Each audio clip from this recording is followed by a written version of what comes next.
سلام بینندگان عزیز، امروز چهارشنبه 20 نوامبر است. ساعت به وقت شهر پراگ 10. حالا فرصتی اعلان سرخطی موضوعهای برنامه خبری امروز فرا رسید. تفصیلات این و گزارش‌های دیگر را در برنامه اخبار آزادی ساعت رسا 1 در پخش مستقیم و هم ثبت آن را در صحیفه آزادی ویدیو در شبکه اجتماعی یوتیوب تماشا کنید.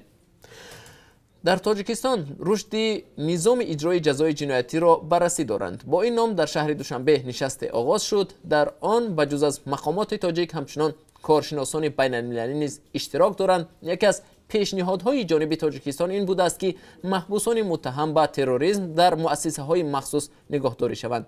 این پیشنهاد در حال صدا می‌دهد که در آشوب‌های یک سال اخیر در دو زندان تاجیکستان انگشت اشاره به زندانیان متهم به تروریسم روانه شده بود. ماه نوامبر سال گذشته در زندان شهر خوجند و ماه می امسال در زندان وحدت آشوب‌های پرقربانی سر زد. گروه تندروی دولت اسلامی مسئولیت این حادثه ها را بر دوش گرفت و مقامات هم گفتند هر دو آشوب کار دست افراطگراها بود. در نشست باز کدام موضوعهای مربوط به زندانیان بررسی می گردد در برنامه خبری برای شما اطلاع خواهیم داد. مقامات روسیه با اشاره به حمله به دیدبانگاه مرزی اشقاباد در نزدیکی مرز تاجیکستان و ازبکستان گفتند که خطر گروهی به نام دولت اسلامی برای منطقه واقعی است. این گفته را ایگور مارگولوف معاون وزیر امور خارجه روسیه در همایش سازمان ملل متحد و سازمان همکاری های شانگهای در بخش امنیت و پیشگیری تندگرایی بیان کرد. با نوشته خبرگزاری روسی ریا نووستی آقای مارگولوف برقراری ثبات در افغانستان را عامل اساسی صلح در قلمروی کشورهای عضو سازمان همکاری های شانگهای گفته است. در حمله شب 6 نوامبر به دیدبانگاه اشقاباد در حدود ناحیه رودکی و در مرز تاجیکستان و ازبکستان 15 حمله‌ور و چند تن از نیروهای مرزبانی و میلیسا کشته، 5 حمله‌ور دیگر دستگیر شدند.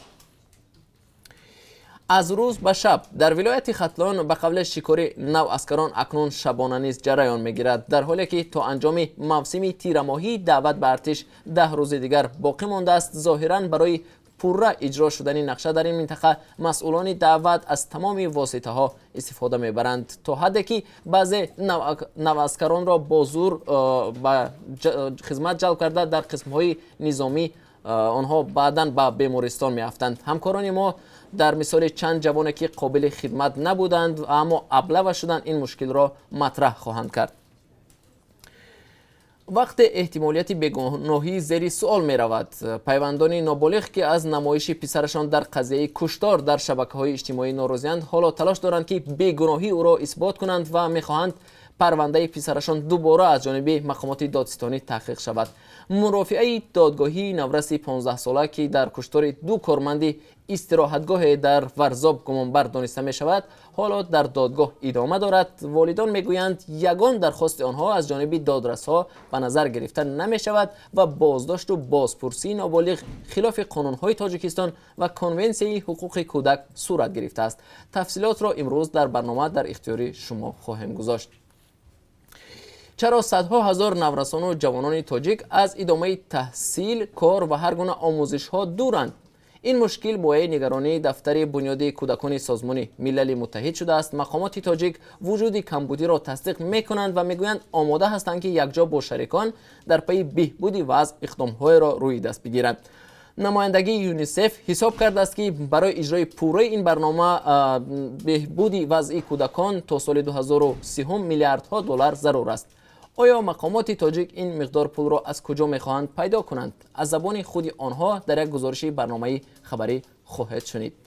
بیننده ارجمند، ما هر لحظه خبر و حادثه های تاجیکستان و جهان را پیگیری میکنیم. در برنامه اخبار شما را با آخرین تحولات تاجیکستان و جهان آشنا میسازیم. تا کمتر از 3 ساعت دیگر ما را در پخش زنده در صحیفه آزادی ویدیو در شبکه اجتماعی یوتیوب و هم صحیفه های رادیو آزادی در فیسبوک و ادنکلاسنیکی همراهی کنید.